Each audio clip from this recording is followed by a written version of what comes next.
Class is in session, and man, is it good to say that again. It's hitting the books here on Pub Sports Radio, Season 3. And we're happy to be here. Ian Cameron and my right wing, my line mate, if you will, to use a hockey term. We've done shows on this channel now for years. We're back. It's Connor Mack and yours truly back again for another season. C-Mac, it's college football season. It's back, and that's a very good thing for all of us. It is. I'm such a big baseball guy, and but man, this summer they always feel long. Maybe it's because we're back to normal sports, like scheduled. You know, we've had these last couple of years with COVID, so it just felt like a long summer. But I'm just glad, yeah, football is back. College football, third season hitting the books. I'm pumped, man. Week 0 is not great, and I think there's some good games. I don't know how much of value here. I know you'll probably be firing off, my guy. Shocker. But I hope we'll get through these 7 games that we have and kind of tear them apart here and see if we can get some winners. Absolutely. We got 7 games for week 0 coming up this Saturday, and we will break them all down for you right here, hitting the books. And we'll be here each and every Monday throughout the college football season, 1 p.m. Eastern, 10 a.m. Pacific time. We move on to the next game here, Umass and New Mexico State.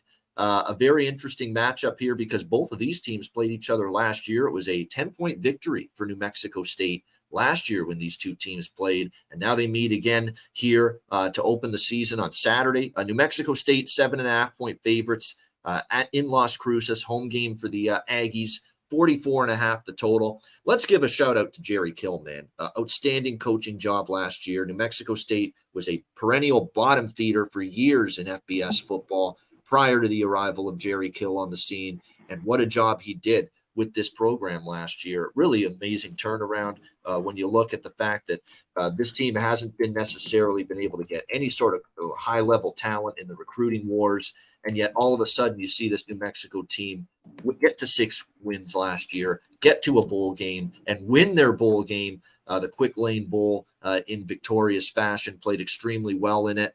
That being said, their schedule was Cupcake City last year. It was as easy as it could get. I mean, it was set up perfectly for New Mexico State to have a better season.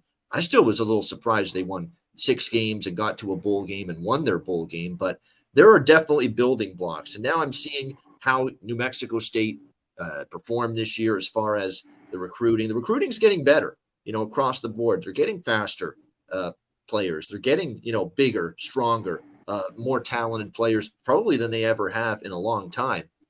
Like I'm seeing some of their transfers have come from Texas A&M, from Penn State. That's unheard of. That's really is in recent years that Mexico State's getting players from Power 5 schools to come there. Now, obviously, that's a lack of opportunity for some of these players with their previous destination, but nevertheless, it's impressive to see New Mexico State starting to recruit some of these type of players. They bring back their dual threat quarterback, Diego Pavia. We remember him from last year. He was very, very good throwing the ball, running with the ball. He's got a great athleticism, so he does a great job of being able to keep opposing defenses off balance. And when you look at that New Mexico State team, that offense really did get better down the stretch. And what was impressive to me about the defense is the defense was just an absolute horrendous unit 2 years ago. But last year, under Jerry Kill, they improved in terms of points per game, 23.9. That's respectable. Their secondary was outstanding. Now, again, schedule related, not a ton of great passing teams and quarterbacks on their schedule compared to other teams, but still, you finish top 20 in pass defense, you're still pretty good. The run defense was solid enough. And when you look at that O-line from last year as well, New Mexico State did a very good job protecting the quarterback. It ranked in the top 25 last year as far as fewest sacks per game. So, and when you look at that, they have 4 of those starters on the O-line back, including their left tackle, including their center. So that's a really good sign for the New Mexico State offense coming into the season with their quarterback Pavia returning, with a pretty damn good receiver leading them. 9 of their top 10 receivers back. Cordell David is outstanding. He returns at wide receiver for them as well. This New Mexico State offense should be damn good. And the defense, as we saw last year, took improvement. So I like this team here. Now, what do you get from UMass? Don Brown, second-year head coach. We knew he was a DC for Jim Harbaugh at Michigan before he got this job at UMass. Don Brown, a great quote from him But it's the same damn quote, C-Mac, I see from all the coaches in fall camp. I think we're a lot better this year, and I think we're going to be taking positive You're going to hear that a lot. Yeah. I mean, at what point do you believe this stuff, and what point is it just coach speak? Because if I had $1 to my name for every time in my 15 years capping this sport that I've heard a coach say, we're going to be better this year prior to the season, I'd be rich for sure right now. I'd be a lot richer. And then it turns out that, wait, they're saying it. And sometimes the coach is right, and they are better, and they have this breakthrough, much improved season. But a lot of times it's not correct, and they end up being the same old, bad team that they've been. And that's the question for me with UMass. Is this just coach speak, or does he really think they're better? What I don't like for UMass is how they're unsettled at the quarterback position going into this season. They've got a 4-man quarterback battle that the last I read is still ongoing. Don Brown hasn't announced a starting quarterback for this game. Their most experienced quarterback on the roster headed into this game is Brady Olson. He's been there for quite some time. And then after that, you've got a bunch of transfers that are battling for that spot as well. They've got a kid out of Georgia Tech that transferred to UMass in the offseason. He's in that battle for the quarterback spot. Talking about Fomanchan for the Fomachan. There you go. Tyson Fomachan for the transfer from Georgia Tech. He's in the battle. I was struggling with that one. Carlos Davis and Ahmad Haston. So there's basically 4 guys that are battling for the spot. So I don't know if I like that necessarily, because if it's this deep into camp, you're less than a week now from the first game of the season, and you don't know who your quarterback is going to be, and you're not settled on who it's going to be. No one stood out that much in fall camp that you can't name a starter yet. It does concern me a little bit for you. We know the defense was brutal last year, no question, and that's been a problem for UMass for years now, unable to get stops on the defensive side of the football. And you look at those defensive statistics from last year, they were absolutely horrendous for UMass. I'm not sure it's going to get any better. What's nice about UMass is they have improved in a lot of their position groups. There's no question about that. But again, the defense, you can run on them. They gave up almost 200 rushing yards per game last year. That's bad news, because New Mexico State, Jerry Kill always wants to run the football. I mean, and Pavi is a guy that can run it. So that doesn't seem like a great matchup here for UMass. Put it this way, I have to see it before I believe it for UMass that they're going to be better. It's a tough road. I know it is the first game, so they have that time to get there. But, a road trip from Amherst, Massachusetts to Las Cruces, New Mexico is not easy, for your first game of the season here. So this is not a game I've bet yet, side or total.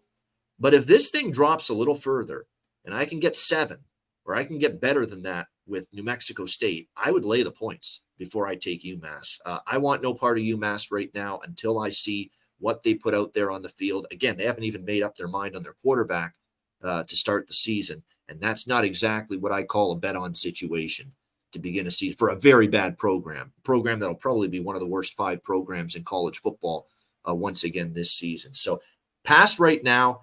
The line falls a little further though, and because the money has come in on UMass. People obviously thinking early on that there's just too many points to be laying with a team like New Mexico State. Maybe that's true, but I don't want UMass. And if it falls to 7 or better, I'll put a little New Mexico State Aggies in my pocket. That's still a place where I think it'll be tough to see UMass winning here for this team. What do you think here for this game? It'll be tough for UMass in this environment. What do you think here, Connor? UMass, New Mexico State. Yeah, it will be. Quick to touch on this, how bad this UMass team was. Basically dead last or second to last point score. They didn't even score. I think it was 12. Horrendous offensively too. Yep. Yeah. And all the categories are just, bottom 10 in every category. It seemed like offensively. This was a game last year before New Mexico State kind of turned it around and ripped off, went like 6-1 ATS. They were at UMass who were down 10-0, and then just, it was 23-13 was the final. I think this game could be similar. One thing with UMass, they don't score a ton of points. And I know you mentioned the quarterback position, Davis, all these guys. I don't know who it's going to be. They weren't very good. I thought at times the defense was okay. They were horrible, like you mentioned, but they hung around. We know Don Brown, that's what he wants to do, is a solid defense. And I think they could be okay here. New Mexico State, you mentioned Jerry Kill, very surprising. I think they're right here again. I think they can win 6 games. And this has to be a win here early.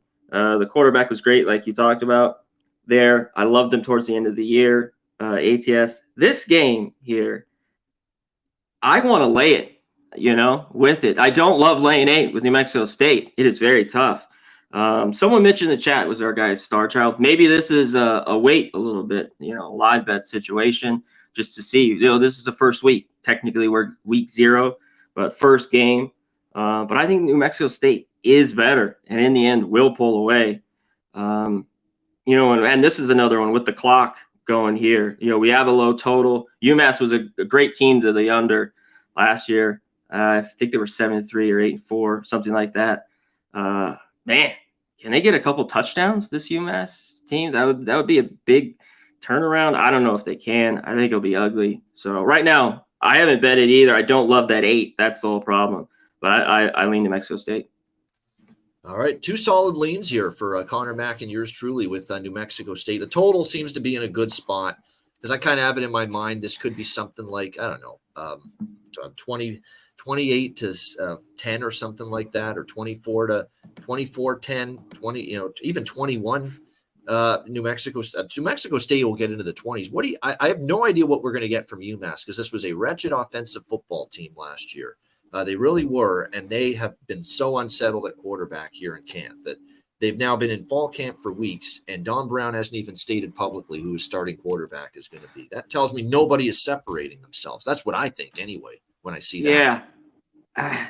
It's pretty low, but if this is a few points higher, which I don't think it gets, like if this gets to 46.5, I mean, I'd start maybe looking at the under. And this is moving towards the over a little bit. It was 42.5 just a few days ago, right?